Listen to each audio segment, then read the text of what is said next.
Unified 911, anong matutulong namin sa'yo? Anya ti maitulong mi ken kahapon. Anong may tatabang ko sa Unsay imo? akong ikatabang nimo? Ngini makadabang na misal ka no. Sa anumang wika o dialekto, may tulong na darating sa iyo.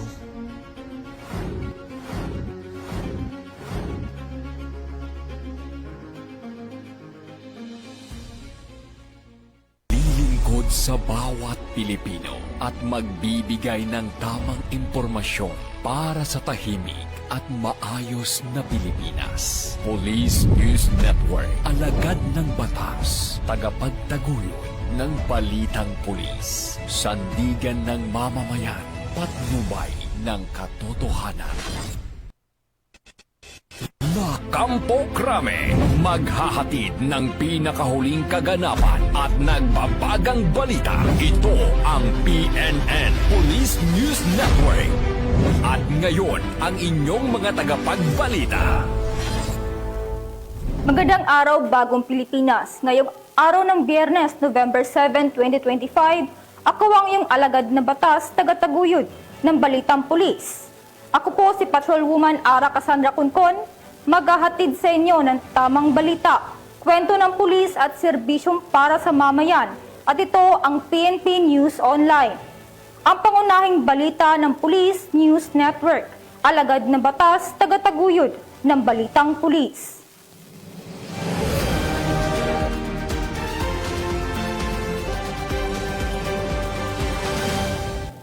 Narito ang mga balitang dapat ninyong abangan. Mahigit 400,000 halaga ng shabu nakuha sa high-value individuals sa Urdaneta City. Sa kabila ng kalamidad, Konsolasyon MPS patuloy na nagbantay at nag-rescue sa kasagsagan ng Bagyong Tino. Underground Mass Organization member nagbalik loob sa Eastern Samar, pagpapatunay sa tagumpay ng iklip.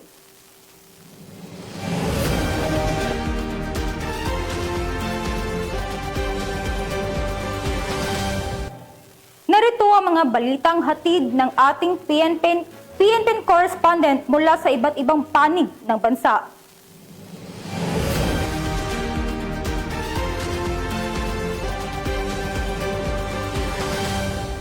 Simulan natin ang balita mula sa bahagi ng Luzon.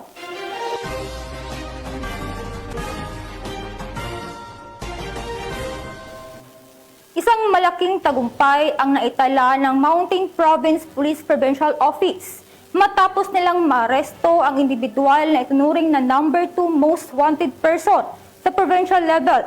Arestado ang suspect na may kasong paglabag sa Republic Act 9165 o Comprehensive Dangerous Drugs Act 2002.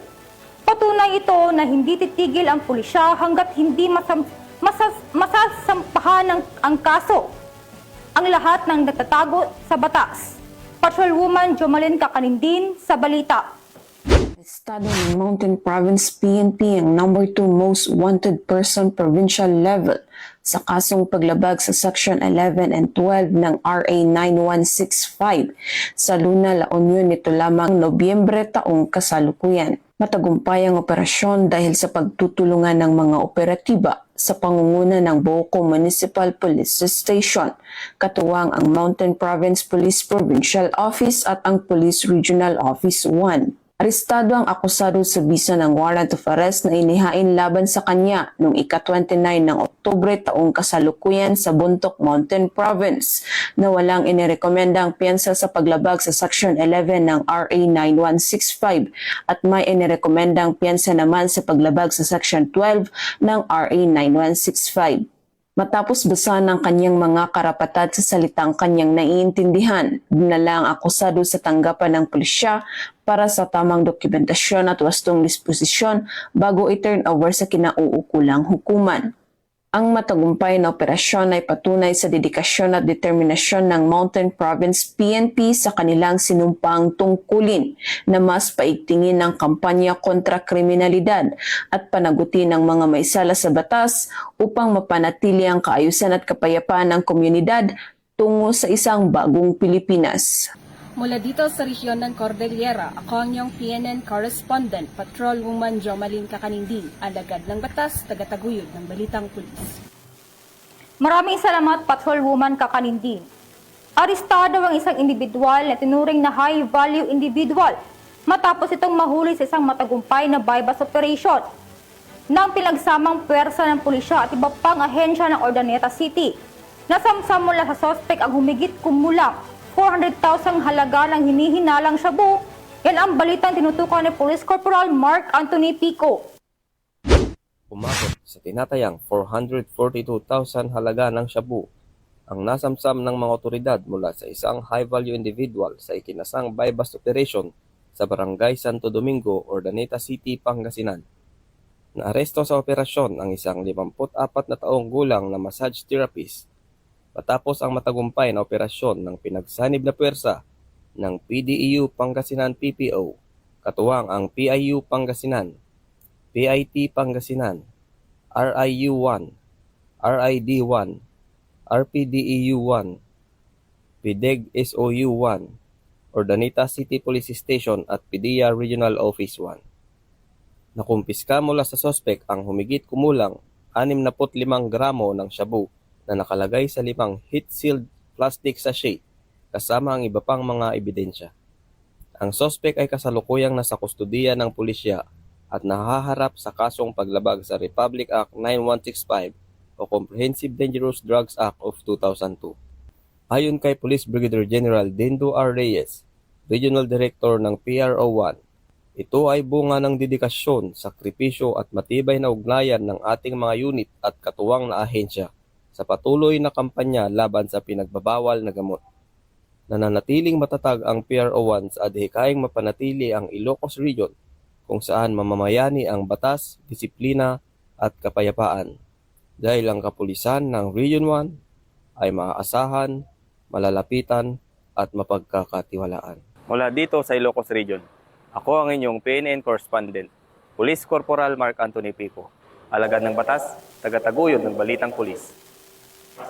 Maraming salamat, Police Corporal Pico. Isang malaking huli lang na itala ng mga otoridad sa Mabalacat City, Pampanga matapos nilang maaresto ang isang individual na tinuring na high-value individual sa illegal na droga. Sa nagawang bypass operation, nakupiska ang shabu na may tinatayang halagang 400,000 pesos. Ang matagumpay na operasyon, ito ay malaking ambag sa pagputol ng supply ng droga sa Pampanga. Patrolwoman Jilly Peña, ibalita mo. Naaresto ng mga operatiba ng Mabalacat City Police Station sa tulong ng PDEA 3 ang isang high-value individual sa ikinasang anti-illegal drug operation sa Barangay Dao, Mabalacat City, Pampanga. Kinilala ni Police Colonel Eugene M. Marcelo, Provincial Director ng Pampanga Police Provincial Office, ang suspect na si alias Tots, 22 anyos, construction worker at residente ng Balibago, Angeles City. Nahuli siya matapos makabili ang pusher buyer ng isang sachet ng hinihinalang shabu sa halagang 1,000 pesos. Sa isinagawang paghahalughog, nakuha mula sa suspect ang 12 sachet ng hinihinalang shabu na may tinatayang bigat na 60 grams at halagang 408,000 pesos, pati na rin ang bypass money. Ang suspect ay kasalukuyang nasa kustodiya ng Mabalacat CPS at mahaharap sa kasong paglabag sa Section 5 at 11 ng RA 9165 o ang Comprehensive Dangerous Drugs Act of 2002.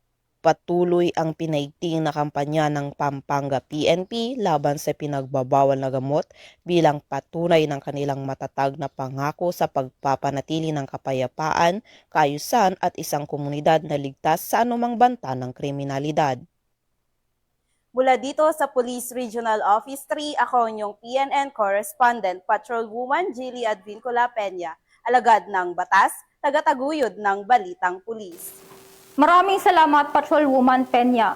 Dalawang illegal na bagay na nasamsam sa Bacoor City Police matapos lang maresto ang isang individual na tinuring na street-level individual sa illegal na droga. Kabilang sa mga nakupiska ang shabu at isang improvised na baril. Patunay ito sa seryosong kampanya ng pulisya na tanggalin ang banta ng droga at illegal na armas sa komunidad. Patrolwoman Priscilla May Urbano.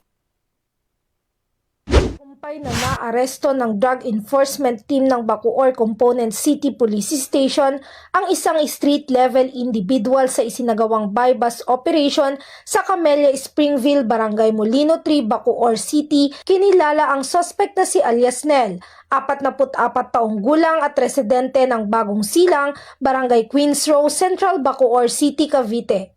Isinagawa ang operasyon sa pakikipag-ugnayan sa Philippine Drug Enforcement Agency na nagresulta sa pagka-aresto sa sospek. Nasamsam mula sa kanya ang 2 piraso ng heat-sealed transparent plastic sachet na naglalaman ng hinihinalang shabu, 2 piraso ng 100 peso bill na ginamit bilang buy-bust money, at isang improvised firearms na may kargang 1 bala. Ang mga nakumpiskang ebidensya ay dinala sa Provincial Forensic Unit sa Imus City para sa pagsusuri. Samantala, ang suspect ay kasalukuyang nasa Bacoor Component City Police Station habang inihahanda ang kasong paglabag sa RA 9165 o Comprehensive Dangerous Drugs Act of 2002 at RA 10591 o Comprehensive Firearms and Ammunition Regulation Act. Mula dito sa Piero Calabarzon, ako ang inyong Police News Network correspondent, Patrolwoman Priscilla May Urbano, alagad ng batas, tagataguyod ng balitang pulis. Maraming salamat, Patrolwoman Urbano. Tunghayan naman natin ang mga balita mula sa bahagi ng Visayas.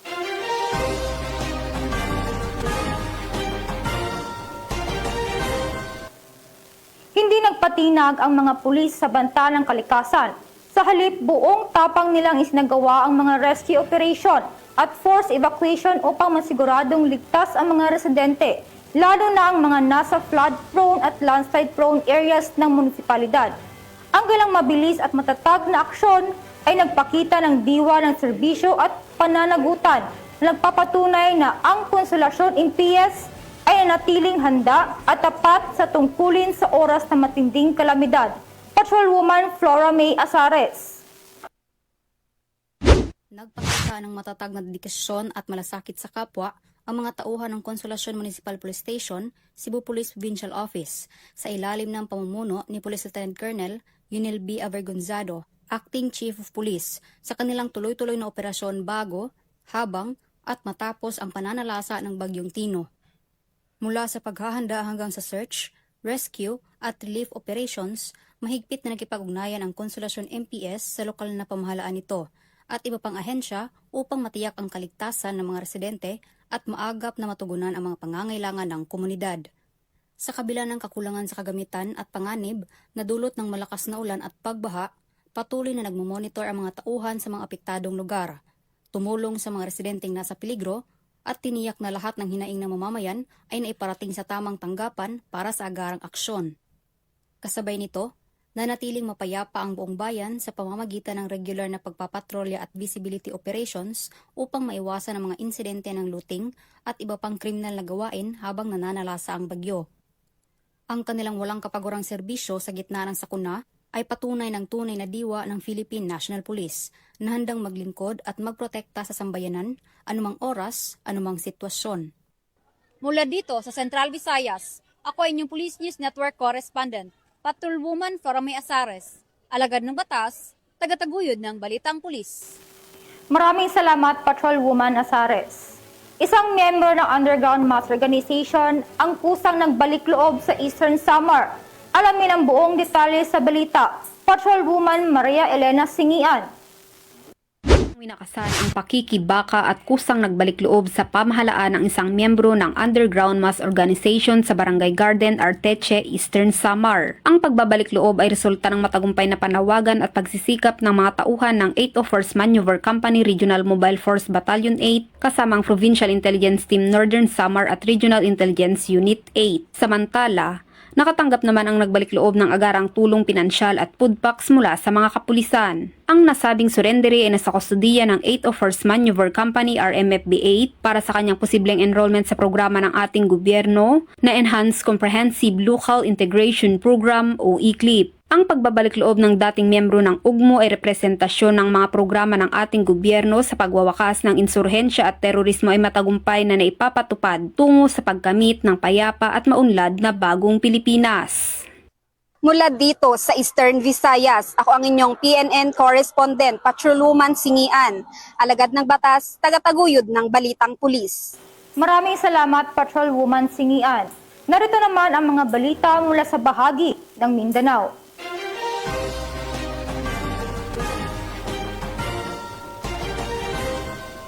Arestado ang isang individual at nakumpiska ang malaking halaga ng iligal na droga kasabay ang isang hindi lisensyadong baril sa kinasang bypass operation.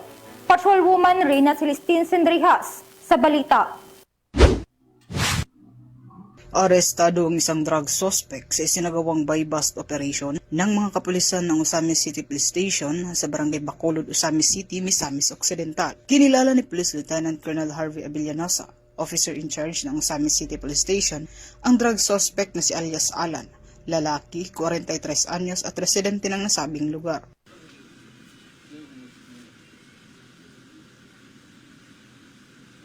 Sa ikinasang buy-bust operation ng mga operatiba ay nagresulta sa pagkakakumpiska ng mga pakete ng hinihinalang shabu, isang cellphone, isang 500 peso bill na ginamit bilang buy-bust money, at isang 45 caliber pistol, 2 magasin at 6 na bala. Mahaharap ngayon ang suspect sa kasong paglabag sa RA 9165 o Comprehensive Dangerous Drugs Act of 2002 at RA 10591 o Comprehensive Firearms and Ammunition Regulation Act. Mula dito sa Northern Mindanao, ako ang inyong Police News Network correspondent, Patrolwoman Rina Celestine Sendrijas, alagad ng batas, tagataguyod ng Balitang Pulis.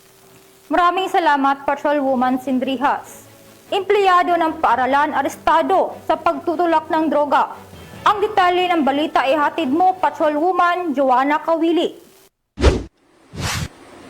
Isang administrative aid ng pampublikong paaralan na kabilang sa listahan ng mga high-value individual ng pulisya ang matagumpay na naaresto sa isinagawang buy-bust operation ng City Drug Enforcement Unit ng Butuan City Police Office. Ang operasyon ay isinagawa bandang alas 11 ng gabi sa barangay Doongan ng nasabing lungsod. Kinilala ang suspect na si alias Nobita, 30 taong gulang, binata, residente ng barangay Ambago at kasalukuyang nagtatrabaho bilang administrative aid sa isang high school sa lungsod.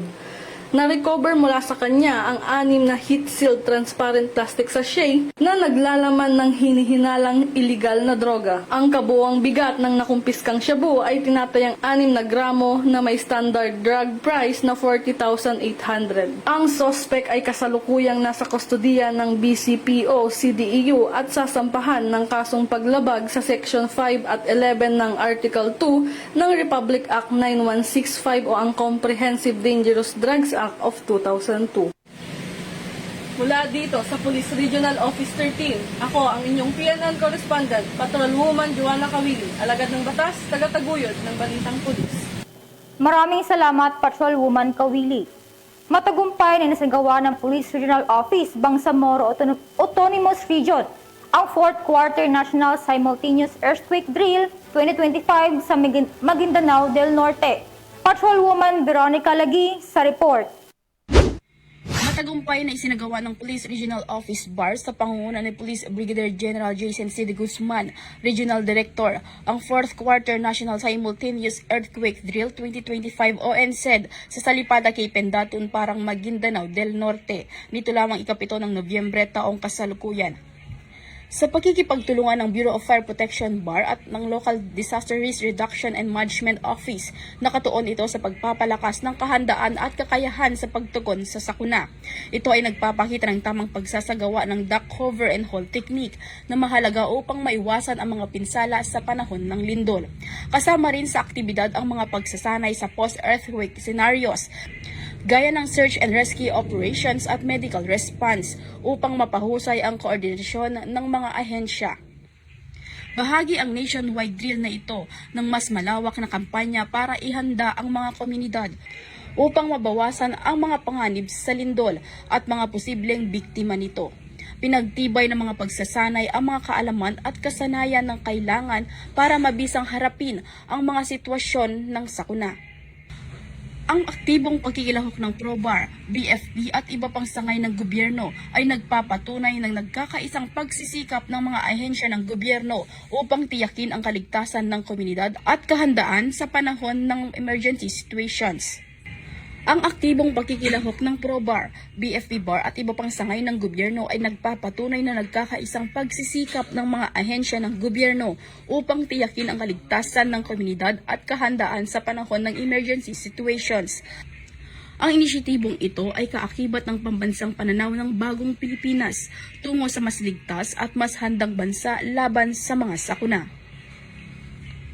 Mula rito sa rehiyon ng Bangsamoro, ako ang inyong Police News Network Correspondent, Patrolwoman Veronica Lagi, alagad ng batas, tagataguyod ng Balitang Pulis.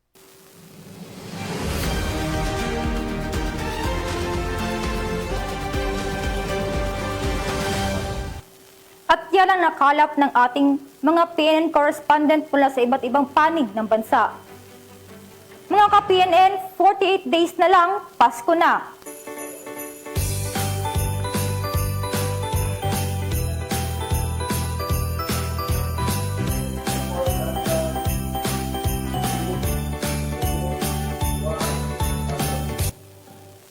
Sa ngalan ng pumunuan ng Philippine National Police, sa pangunguna ni Acting Chief PNP Police Lieutenant General Jose Melencio Nartatis Jr.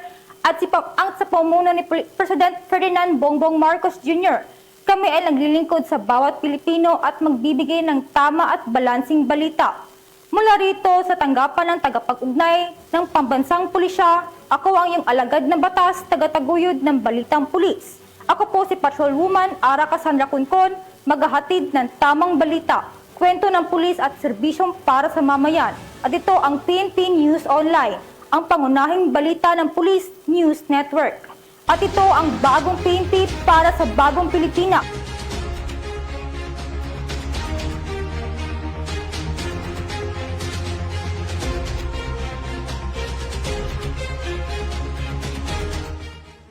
Police News Network, alagad ng batas, tagapagtaguyod ng balitang pulis.